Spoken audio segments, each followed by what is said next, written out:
Hi, this is Nikhil. I talk about sales in this particular channel. Uh, I've been in sales for 4 5 years, and I have learned quite a few things about sales. That's what we are going to talk about in this channel. Uh, so, what is sales? Sales is a consultation where if a person requires something, or if a person unknowingly wants something, at that point of time we give them a solution, or give them or consult them with something, and then we'll try to give a product. So it's all about a person requires something and we give them a solution through our product. So let think it as I'm a person. I've seen a reel on Instagram, and I found that I would like to eat an Alfredo pasta, and I would just immediately check. I don't have ingredients. I go to supermarket, I buy something, and I buy the ingredients whatever I required. The reason I purchased it because I need it. I want to eat pasta, and that is the reason I purchased it. And beside there is a diary and pen they're selling for some discounted price. Whether I should buy it, I don't think so.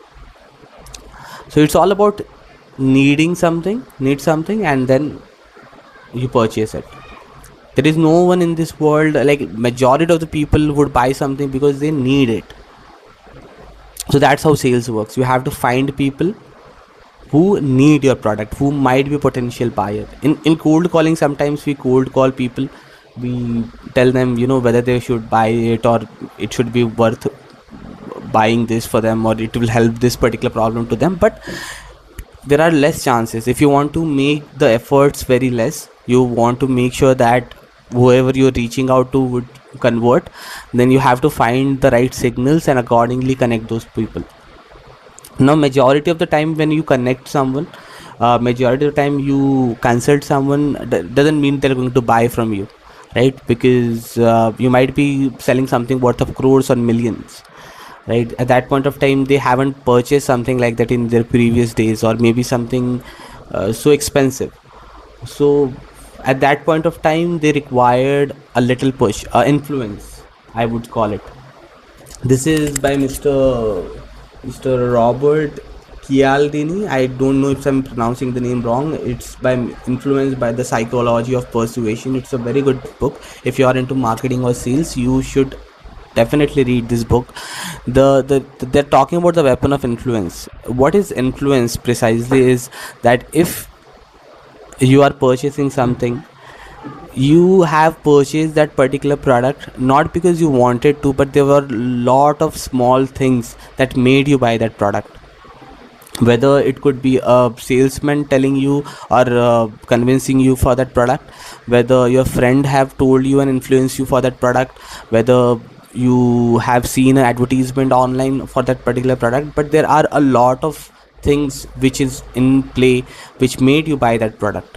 You haven't just bought it. You could think of it as, why, if you have that phone, why you have bought that phone. There might be a friend you have told you to buy this phone. There might be a discount which is running online.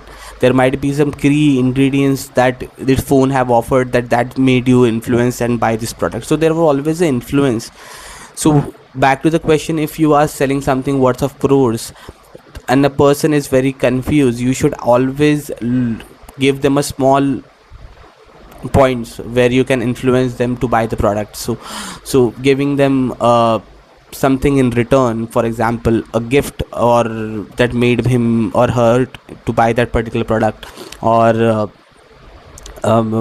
using a reference, or using some kind of a tactic that make them switch, that maybe this is the right thing to buy for me. So that works very well, in case if you are trying to sell something. So it's all about consultation and the influence heavily works in the start of the process, not in the end. If you use influence in the start, and in the end you use your consultation approach, and then you end it with the convincing, they definitely would buy it. So if I give you an example, let's suppose if I am selling something, yoga classes, online yoga classes, online, and I have like 100 people who subscribe to my newsletter, who are regularly following, and whatever information I'm giving to them. So, and I'm giving like weekly once a newsletter that this is might be useful for you, this might be very good for the yoga practitioner, and these are the people who are following with me. So I can convert and influence those people to buy my yoga classes by giving them something free of cost, or giving them a personal touch, or telling them that this might be helpful for you and giving something in return. So in later, when you are marketing your product or your yoga classes, they might be the first one to purchase from you. So that's how the influence works, and that's what the Robert have talked about in the psychology of persuasion and the influence book. So that's all about today's video. If you have any thoughts on this, please comment down here, and I would love to know your thoughts on this. What you feel, what you thought about sales, how would you learn about sales, and about this video as well. It will help me. Thank you very much.